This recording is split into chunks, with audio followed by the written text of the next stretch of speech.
નમસ્કાર મિત્રો, સ્વાગત છે તમારું યુટ્યુબ ચેનલના એક નવા વિડીયોમાં.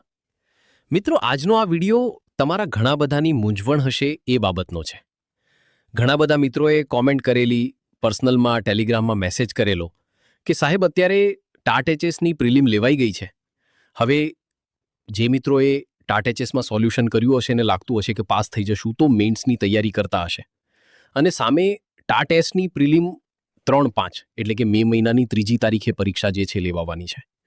તો સૌથી મોટી મૂંઝવણ છે કે સાહેબ મેઇન્સની તૈયારી કરવા જવું, અત્યારે 11-12 મેઇન્સની તૈયારી કરવી કે 9 પછી તમને એક્ઝેક્ટ 1 મહિનો મળે છે. એટલે 1 મહિનો બહુ ઓછો કહેવાય.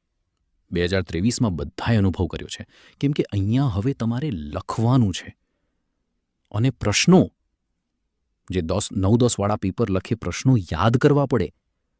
તો લખવામાં તમને ખબર જ છે મિત્રો કે યાદ કરવામાં થોડીક તકલીફ પડતી હોય છે.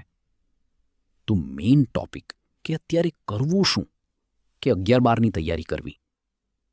તો પહેલો મુદ્દો મિત્રો, પહેલો મુદ્દો એ છે કે તમે 2023માં તમારા વિષયની જે ભરતી, જેટલો પગાર મળે, સ્ટાર્ટિંગ ફિક્સ પેની વાત કરીએ તો 49,000થી શરૂઆત થાય છે મિત્રો. તો એ લેવલનો પગાર ભાગ્યે જ માન કેટલી બધી મહેનત કરવી પડતી હોય છે. આપણે ખબર છે કે જીપીએસસી પરીક્ષા લે છે ડીવાયએસઓની, તો એ તમને ડાયરેક્ટ મળી જાય છે. તો એનું લેવલ તો સારું જ છે, પણ તમારું કન્ટેન્ટ ખરાબ હોય અને મેઇન્સની તૈયારી કરો અને 9-10માં પ્રિલિમમાં માર્ક ન આવે અને 11-12માં મેઇન્સમાં ન આવે, તો એ ના થાય. એનું ખાસ ધ્યાન રાખજો. એટલા માટે કહું છું, જે મિત્રોને 11-12નું કન્ટેન્ટ ખરાબ છે, તમને એમ લાગતું હોય, તમે જોઈ જ લેજો, યુટ્યુબ ઉપર જૂના વિડીયો મળી જશે. જવાનું છે તો ઘણા મિત્રો એવું કરેલું હશે, એમને વાંધો નહીં આવે. તો તમે 9-10ને અત્યારે ફોકસ કરી શકો છો. જે મિત્રોને 11-12નું મોટાભાગનું કન્ટેન્ટને બધું થઈ ગયું હોય, તો તમારે 9-10 સાથે સાથે ફોકસ કરી લેવું જોઈએ. અને પછી પ્રિલિમ પતે તરત 11-12ની મુખ્ય પરીક્ષાની તૈયારી કરવી જોઈએ. તો આ રીતનું તમારે ડિસાઇડ કરવાનું છે કે હવે 9-10 ઉપર ફોકસ કરું કે 11-12 કરું. હું એમ કહું 9-10 ઉપર ફોકસ કરું એવું નહીં, કેમ કે તમારે તમારો નિર્ણય લેવાનો છે.